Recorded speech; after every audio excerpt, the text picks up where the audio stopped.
આજે તારીખ 18/12/2025 રોજ બીમાર ગૌ માતાની ગૌશાળામાં લીલા ઘાસનો જમણવાર કરવામાં આવશે। આ ઘાસ લીલું જે જગ્યાએ જઈ રહ્યું છે તે જગ્યાએ બીમાર ગૌ માતાઓને 1 મહિનાથી લીલું ઘાસ મળેલ નથી। તેની જાણ થતાં આજે ત્યાં લીલા ઘાસચારાનો જમણવાર કરવામાં આવશે। જય ગૌ માતા।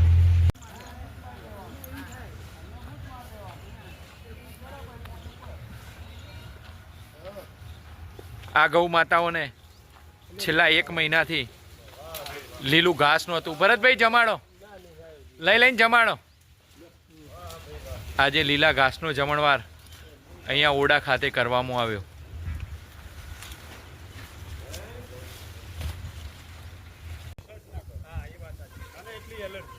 તમે સેવાના ભાવથી આવો છો તો આવો ને, રહો ને, 4 દાડા રહો, 4 દાડા રહો। શું કેવું ભાઈ? તમને જે ભાવે એને